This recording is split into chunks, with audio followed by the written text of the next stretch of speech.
Hello बच्चों, welcome to my YouTube channel chemistry by Patel sir. बच्चों आज वेरी इंपॉर्टेंट डिस्कस करेंगे हुंड्स रूल यानी हुंड का नियम। ये आपका ऑर्बिटल्स में जब आप इलेक्ट्रॉन फिल करेंगे वहाँ पर इस रूल की ज़रूरत पड़ेगी या इसके अकॉर्डिंग ही आप किसी ऑर्बिटल में इलेक्ट्रॉन फिल करेंगे। तो अगर इसके डिफिनीशन की बात करें तो इसको हम क्या कह सकते हैं कि this rule states that the pairing of electrons in the orbitals of a particular subshell does not take place until all the orbitals of the subshell are singly occupied। फिर से ध्यान दीजिए क्या बताया गया, कैसे इसको डिफाइन कर सकते हैं, इसके बाद इसको समझेंगे भी कि किस तरह से इसकी डेफिनेशन है। तो क्या लिखेंगे बच्चों, the pairing of electrons in the orbitals of a particular subshell does not take place until all the orbitals of the subshell are singly filled। इसका मतलब क्या हो गया, किसी उपकोष के सभी ऑर्बिटलों में पहले एक एक इलेक्ट्रॉन भरते हैं, तत्पश्चात इलेक्ट्रॉन युग्मित होते हैं। तो इसको एग्जाम्पल से देखेंगे। देखिए यहाँ पर for example oxygen 1s2 2s2 2p4, ये इसका SPDF में कन्फिग्रेशन होगा। सबको पता है बच्चों P के कितने ऑर्बिटल्स होते हैं, 3।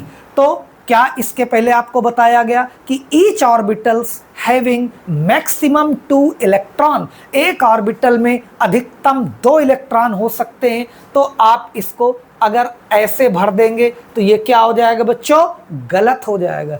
इस तरह से फिल नहीं करना, हमें हुंड्स की बात माननी है।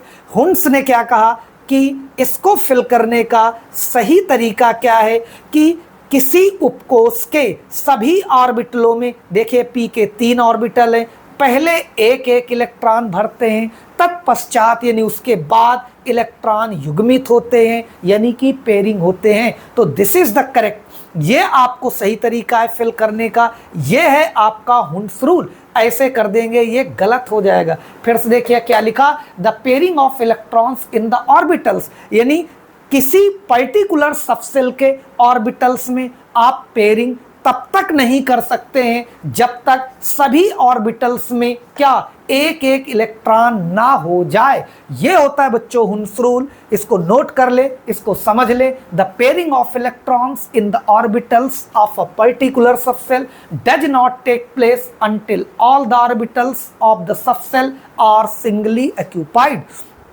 मीन्स किसी उपकोष के सभी ऑर्बिटलों में पहले एक एक इलेक्ट्रॉन फिल करेंगे, इसके बाद ही आप पेयरिंग करेंगे।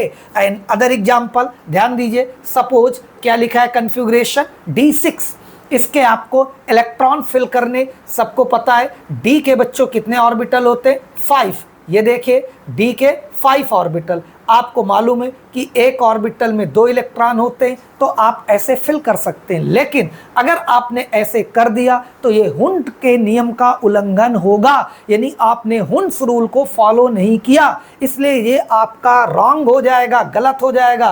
तो आप कैसे सही तरीके से फिल करेंगे अकॉर्डिंग टू हुंड्स रूल। हमारा हुंड्स रूल क्या कहता है, 1 2 3 4 5 6, यानी पहले सभी ऑर्बिटलों में एक एक इलेक्ट्रॉन फिल करेंगे, देन क्या होगी, पेयरिंग होगी या आप उसको पेयरिंग शुरू करेंगे।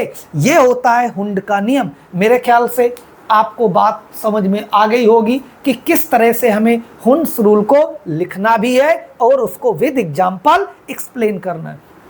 एक बार फिर देख ले बच्चों, अगर आप इंग्लिश में लिख रहे हो कोई प्रॉब्लम नहीं। The pairing of electrons in the orbitals of a particular subshell does not take place until all the orbitals of a subshell are singly occupied. अगर आप हिंदी में लिख रहे हो तो क्या लिख सकते हैं कि किसी उपकोष के सभी ऑर्बिटलों में पहले एक एक इलेक्ट्रॉन भरते हैं, तत्पश्चात इलेक्ट्रॉन युग्मित होते हैं। तो ये तो बात हो गई बच्चों हुंड्स रूल की, इसको नोट कर लें और इसको समझ लें। तो आज की क्लास बस केवल यहीं तक, मिलते हैं नेक्स्ट क्लास में नेक्स्ट आर्टिकल के साथ।